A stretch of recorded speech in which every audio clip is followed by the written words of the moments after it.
अभी काफ़ी जो ट्रेडर्स होते हैं उनके लिए जो सबसे बड़ा सवाल होता है कि एग्जिट कहाँ पे करना है। और एंट्री अगर आपकी गलत होती है या फिर रह जाती है तो ज़्यादा से ज़्यादा क्या होता है कि वो ट्रेड आप ले नहीं पाते हो और वो ट्रेड मिस हो जाता है। लेकिन एग्जिट ऐसी चीज़ है कि वो हमेशा आपको पैनिक में क्रिएट करती है, हमेशा पैनिक क्रिएट करती है। वो आप बहुत ज़्यादा प्रॉफिट में हो या बहुत कम प्रॉफिट में हो या फिर लॉस में हो या फिर बड़े लॉस में हो, आपको हमेशा उसमें पैनिक क्रिएट होगा। क्योंकि हमेशा आप जब भी बुकिंग करते हो तो वो प्रॉफिट एंड लॉस को देखकर करते हो,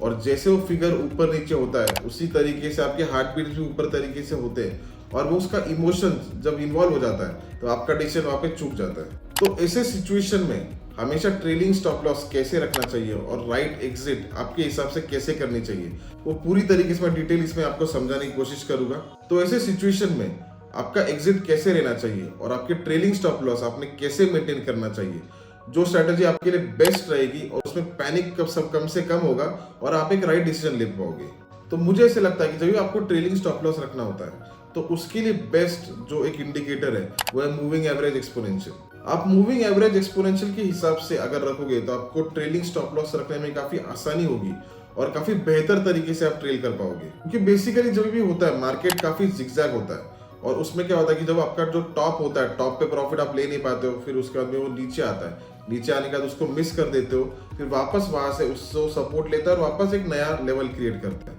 या फिर कई बार क्या होता है कि आपने एक ट्रेड लिया होता है, वो कॉल साइड पर हो या फिर पुट साइड पर, वो ट्रेलिंग स्टॉप लॉस अगर आपने रखा होता तो उसमें काफी ह्यूज प्रॉफिट आपको हो जाता था, वो बाद में आपको रियलाइज होता है। तो वैसे अगर आपको लेना है या फिर मैक्सिमम उसका आउटपुट अगर लेना है, मूविंग एवरेज एक्सपोनेंशियल की मदद से काफी अच्छी तरीके से उसमें ट्रेड कर सकते हो। अभी वो कैसे कर सकते हो?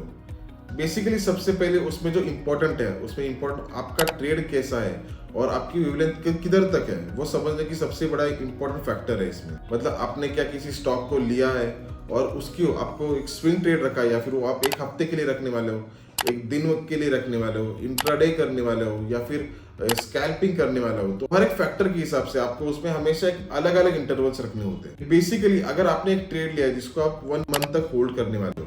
तो राइट एक्सपोनेंशियल मूविंग एवरेज कौन सा रखना चाहिए? कि तो आपने 1 मंथ का रखना चाहिए कि अगर उसके नीचे अगर आता है या फिर अगर उसको आपने शॉर्ट में किया है तो अगर उसके ऊपर अगर निकलता है तो आपका वो ट्रेलिंग स्टॉप लॉस ट्रिगर हो जाएगा और फिर आप उसको उस तरीके से ट्रेल कर पाओगे। लेकिन आपने अगर वो 1 डे के लिए रखा है तो 1 डे का आपका मूविंग एवरेज एक्सपोनेंशियल रहना चाहिए। मतलब अगर उसके नीचे अगर जाता है या फिर उसके ऊपर अगर निकलता है तो आपका वहां पे वो क्लोज हो जाएगा। और सेम तरीके से अगर आपने एक इंट्राडे ट्रेड लिया है जो आपने ट्रेडिंग पर्पज से लिया है, तो उसमें अगर आपने स्टॉक फ्यूचर लिया या फिर कोई भी ट्रेड भी अगर लिया है तो आप 1 आवर की एक्सपोनेंशियल मूविंग एवरेज रख सकते हो और उसमें फिर आपको सही तरीके से इंट्राडे आप ट्रेड मैनेज भी कर सकते हो। उसमें आपने कॉल साइड पर भी ट्रेड लिया है या फिर पुट साइड पर भी अगर आपने ट्रेड लिया है। लेकिन कोई कोई जो लोग होते हैं वो ऑप्शन बाइंग में ट्रेड करते हैं तो वो 1 आवर का नहीं रख सकते।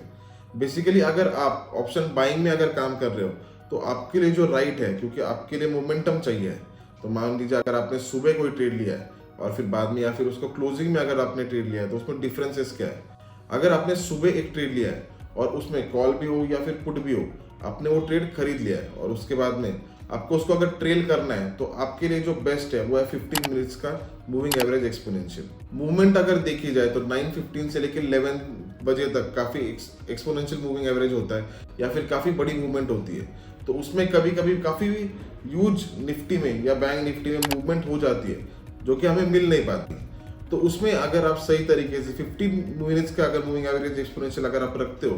तो सही तरीके से आप उसको ट्रेल कर पाओगे और उसमें आपको मैक्सिमम प्रॉफिट मिल सकता है। और जो कोई लोग होते हैं कि वो जो काफी शॉर्ट टर्म के लिए रखते हैं, शॉर्ट टर्म के लिए मतलब एक अगर स्पाइक होता है, मूवमेंट आती है तो वो लेके वो बाहर निकलने की कोशिश होती है या फिर उसे स्कैल्पिंग कहते हैं, तो उसके लिए आप 5 मिनट्स का जो मूविंग एवरेज है उसको आप रख सकते हो। तो 5 मिनट्स का जो मूविंग एवरेज एक्सपोनेंशियल रहेगा तो वो आपको अगर मान लीजिए कि आप एक हाफ आवर के लिए या फिर 15 मिनट्स के लिए आप अगर कोई ट्रेड ले रहे हो कि आपको इमीडिएटली मूवमेंट से बाहर निकल जाना है, तो 5 मिनट्स आपके लिए अच्छा काम कर सकता है कि वहां पे एंड ऑफ द डे उसका ट्रेलिंग स्टॉप लॉस आपका अच्छा रहेगा और उसमें अगर बड़ी मूव होती है तो बड़ी मूव को भी आप अच्छी तरीके से ग्रास्प कर पाओगे। तो आपकी जो ट्रेडिंग का जो टाइम रहेगा उसके हिसाब से आप अगर आपके मूविंग एवरेज को रखोगे तो आप सही तरीके से ट्रेल कर पाओगे, वो चाहे स्कैल्पिंग हो या फिर इंट्राडे हो या फिर कुछ लॉन्गर फ्रेम तक भी आप क्यों ना रख पाओ। तो इस तरीके से मुझे ऐसा लगता है कि अगर आप आपके ट्रेलिंग स्टॉप लॉस को मैनेज करोगे तो वो काफी अच्छा आपके लिए साबित होगा। और बाय टाइम जो पैनिक होता है या फिर जो डिसीजन लेने में जो दिक्कत हो जाती है तो वो नहीं होगी, क्योंकि आपने डिसाइड कर लिया होगा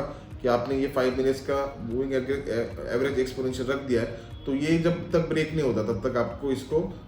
इस स्टेट से एग्जिट नहीं होना है। तो काफ़ी इजी हो जाएगा आपके लिए, ना कि वो रैशनल, मतलब ये रैशनल थिंकिंग हो जाएगी, ना कि वो इमोशनल थिंकिंग की वजह से। तो आई होप ये वीडियो आपके लिए बेनिफिशियल रहे और आपकी ट्रेडिंग जर्नी अच्छी रही। Thank you.